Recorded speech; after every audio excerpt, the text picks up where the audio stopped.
everyone, welcome to my channel. My name is Elise. I hope you're all doing so good today. We are finally wrapping up, tying it up in a pretty little bow, my 2024 reading, and I'm happy that it's finally going to be kind of behind me and my reading from henceforth can feel very fresh and new. It's always an exciting time for me at the beginning of the year to kind of get into a new year of reading with new goals that I have in mind. But I definitely want to check in to see how well I did on my goals from last year. So I'm going to be checking in on my goals in the first portion of this video. Oh, we have a visitor who is behind me. I'll just show him really quick. He's lounging in the background of this video.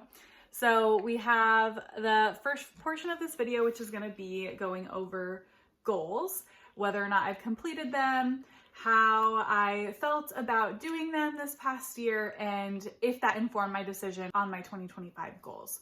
Then we're going to go into the stats portion of this video, which is where I talk about some fun stats that I like to track for my reading. Some of them I track on my own in my journal, and most of them are going to be story graphs. So I'll have my laptop right here. I will put chapters down below. So if you just want to look at the stats, you can. If you just want to look at the goals, you can. Whatever you want to do, you can do it.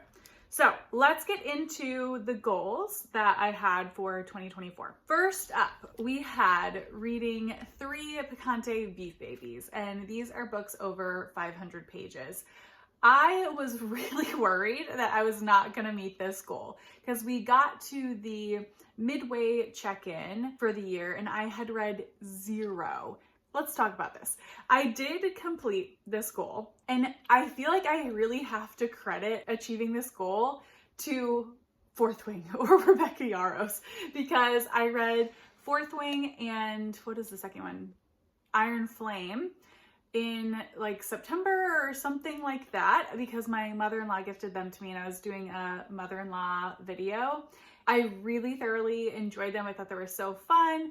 I'm about to read the third one very soon. So those books both contributed to this goal. And then I was like, okay, I can actually do this. I only need to read one more. And I had been reading Wellness by Nathan Hill for so long. I started that book in May, I'm pretty sure, and I finished it in November. So I finally got that one as well, and I reached this goal of reading 3 Picante Beef Babies. So those are the 3 books that I read. I thoroughly enjoyed all of them, and once again, this reiterated to me that I really do enjoy long books. I like getting stuck in a story for a really long time. I think it allows you to do different things with the character work. And I am a big character girly. That's one of the things that I'm most drawn to in reading, is like if there's really good character work that can carry a story for me. Because I enjoyed all of those books, I definitely am gonna keep that goal around. So if you've seen my 2025 goals, you'll see that I am keeping this goal again. So completed it, yay. First check mark for me. Then we have our 1 translated book a month goal. This is another one that I have every year. This is another one that I completed, but I will say there is a slight caveat. So I think it was in October. I did very little reading in October because I was studying for a board exam that I needed to take, and all of my reading time was going to studying. So I had started a translated book in that month, but quickly was like, okay, all my focus needs to go to that. So I finished it right at the beginning of the next month, but I'm still counting it because, life happens. The intention was there and I needed to pass that exam. So we're taking it. So I did do this with maybe a little asterisk on the end. I do say this every year that most of the time this tends to be pretty easy for me to do, but I like cultivating the habit of regularly picking up translated literature, and that's why I keep it around.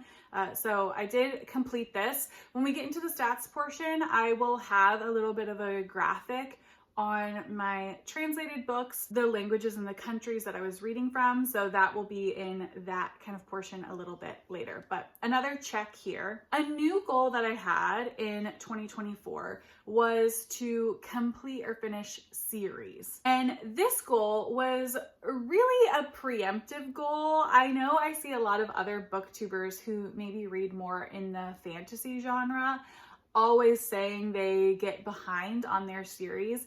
And I was starting to notice that even though I don't read a ton of fantasy, there were a few series that I was in the middle of and didn't want to lose traction with. So I created this goal to kind of keep me up to date on series. I will say I did complete this goal, but this is another one where it came down to the wire. The last book that I read this year was a book that I needed to read to finish that goal. And this goal, I would say, is the one that went a little bit sideways for me this year. So let's first talk about the books that I did, just to kind of prove that I did, in fact, complete this goal. So the first series that I finished was the Tea Dragon series. So I read the third and last book in that collection.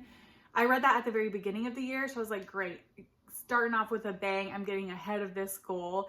And that's a very easy one to read. It takes a very small amount of time and it's really cozy. You don't need to be in a certain mental space to read that book. Thought it was a great conclusion to that cozy kind of like middle grade series and was feeling a little bit on top of the world. Then the series that I had imagined myself picking up, which were the Wolf Den trilogy and by Elodie Harper and the Sherlock Holmes series by Arthur Conan Doyle, I just was not gravitating towards picking them up. There are a couple reasons for that. I still want to read them. So I turned to other series and I started the Wayfarers series by Becky Chambers. I read the first one and I thoroughly enjoyed it. So like a month or so later, I was like, well, I'll just pick up the second one because I had the first 3 books. So I picked up the second one, didn't enjoy it as much, but I know that series is really, really lauded. And at that point I was like, well, I've already read 2.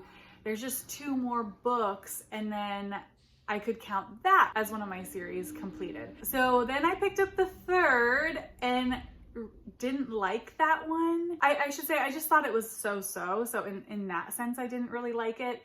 But then I was like, okay, well now I'm super committed because it's either go back and read multiple books in another series to complete one or just read the last book and finish it off.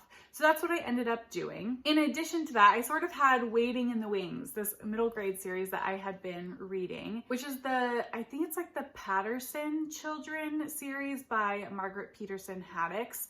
I enjoyed the first 2 books, but had sort of been waffling on whether or not I was going to finish the series because I do think it's a really well done middle grade series, but I had gotten kind of far removed from that series, but ended up reading it. I'm actually glad I ended up reading that one because it did really solidify that that is a great middle grade series.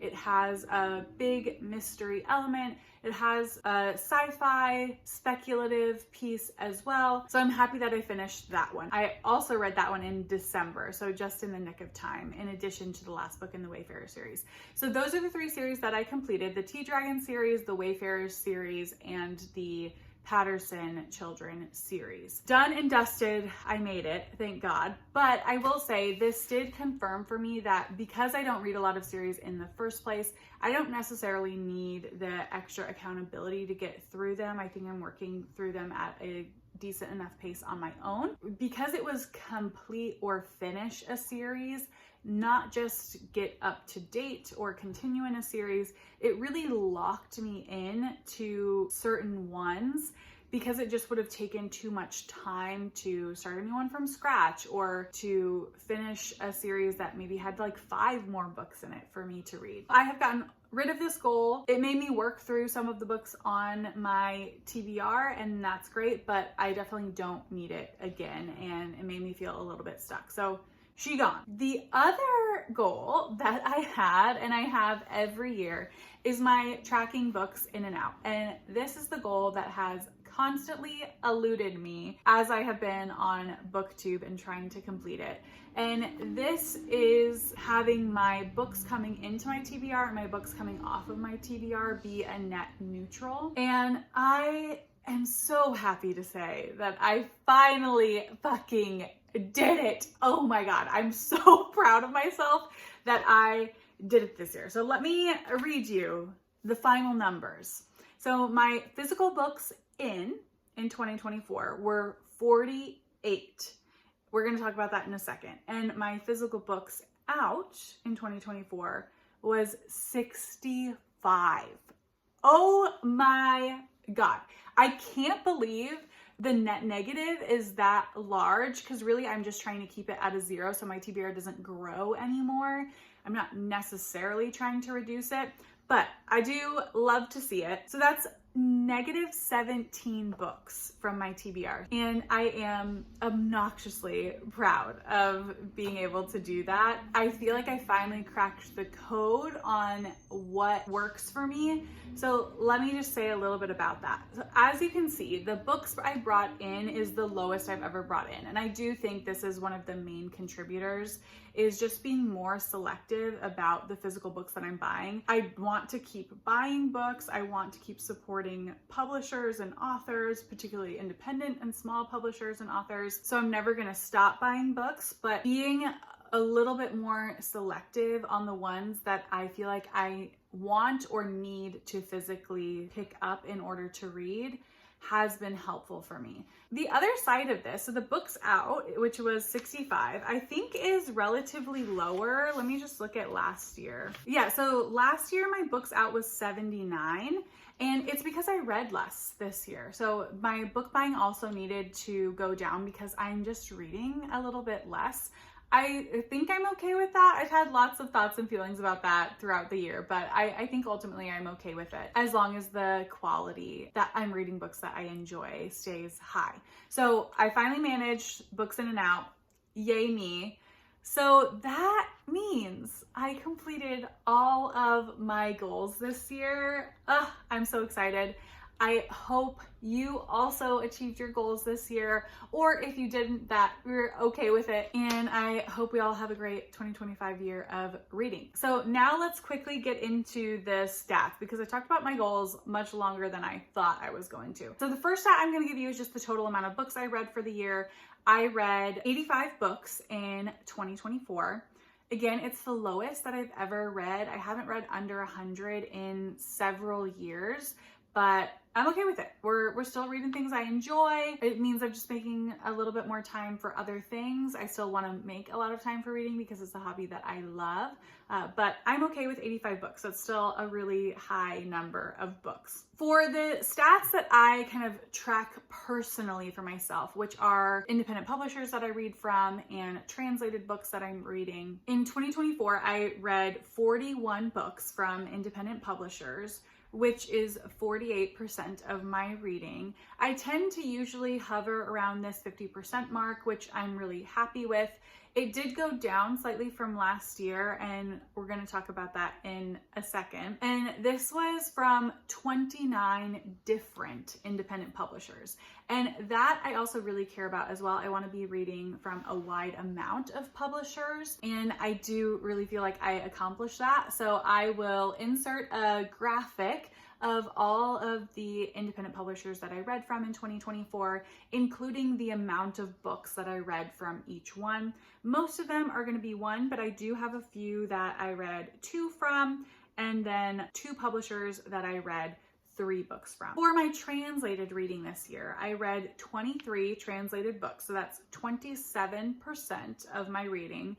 Again, slightly lower than previous years. And I read from 15 different countries, so where the author kind of identifies themselves as being from or living from. So I'll put up a graphic, and from 14 different languages. So again, I'll put up a graphic of the countries and the languages that I read from. I also want this to be pretty diverse as well, and I feel good about my selections this year. Again, you kind of see in the countries a range anywhere from 1 book from that country to 3 books from that country. And from the languages, you can sort of see that there are 2 languages that tend to be read from the most for me, and that is Spanish and French. I have 5 books that I read from the Spanish and 4 books that I read from the French. So let's talk a little bit about why they're lower this year, because I think there is a reason in particular that I sort of knew going into the year was going to mean a reduction in especially translated works, and that's where I saw the biggest reduction, but also independent publishers.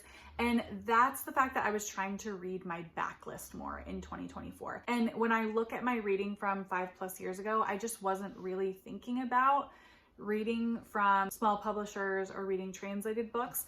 And that has since changed for me. The books that I have kind of languishing on my shelves from 5+ years ago are mostly like bigger commercial hits that I was picking up at the thrift store, because that's where I used to buy my books. And there's nothing wrong with that. It's just not necessarily the way that I want to be purchasing my books anymore and the selection that I want to be reading from. I am going to continue on my journey of reading my backlist books, and sometimes that means DNFing them, and that's totally fine with me. So I'm thinking that these numbers are going to kind of stay relatively the same in 2025, but I'm hoping once I get through the second year of culling my collection a little bit, that I can get back to having more like 33% or a third of my reading being translated, and above that 50% mark for independent presses. So we shall see, but I think we're gonna have another year of seeing this a little bit lower, and then we might jump back up. All right, so now let's get into the fun and pretty Storygraph stats that I have for you. I'm not gonna go over everything here, but just some of the ones that I find interesting. So like I said earlier, I read 85 books, and that came out to 22,631 pages. I always think this stat is really funny. Storygraph at your year-end wrap-up shows your mood over time throughout the year, and every year I see this trend of me reading somewhat lighter books at the beginning of the year, and then it progressively just gets darker as we go down. And that is definitely the case here as well. I don't know why I do that. I think at the beginning of the year, I'm feeling very fresh and like wanting something to match that mindset. And then throughout the end of the year, I'm kind of wanting to get into some of the cozy, darker releases. So there's that. For the mood, it says, I engaged in introspective musings, traversed landscapes of the heart, and explored the shadows of the human psyche. And honestly, that does sound like me. So like they have my number for sure. And then I'll show the little graph of the books and pages I read per month. You can see like a huge spike in September and then a huge dip in October. Again, when I was studying for my board exam, I read a lot right before that, and then it just totally dropped off. Fun way to kind of represent what was going on in my life at that time. I will insert the top 5 genres that I read from the year. This also tends to remain relatively the same. Literary is also always the highest, and contemporary and LGBTQIA+ are always second and third, depending on the order that they show up in. I always point this out, queer books are not a genre for me, they're a demographic. I have no problem with Storygraph tracking that, but it's just strange that it's in the genre section. I've never really understood that. And then we have poetry and romance right underneath. I was curious why romance was a little bit higher for me this year than it normally is, but I think it's because I read those 2 romantasy books. They kind of beefed up that romance number, in addition to just reading some like straight genre romance. I do always like showing the authors that I read more than one book from in a given year here. I always like to do this. I find it really interesting to read multiple books by an author in a shorter amount of time. It makes it easier for me to notice the similarities from book to book, whether that be the themes or the symbolism or the writing style. So I really enjoy doing that, and these are all of the authors that I read multiple books from this year. My average star rating for the year was fairly high. This might be the highest that it's ever been, and it's 3.88. For a while, it was right at 4, which is absolutely crazy, but December, I didn't have the best reading month in terms of liking what I was reading, and that dropped it fairly significantly. So we're at 3.88, but I feel really good about that. I think that's generally pretty high from what I see on BookTube. So I clearly had a very good reading year. And then some of the last things that I'll just go over really quickly are that in October, I had my highest average rating with 4.25, which is really high. And December, of course, like I just said, was my worst average rating with a 3.29. I read 71 books from new to me authors, which I tend to read a lot of new to me authors, so that number doesn't surprise me. And then I read 14 books that were part of a series. This is important because this is why I kept saying if my series goal was just to continue in series or get up to date in series, I would have no problem achieving it because I read 14 books from series.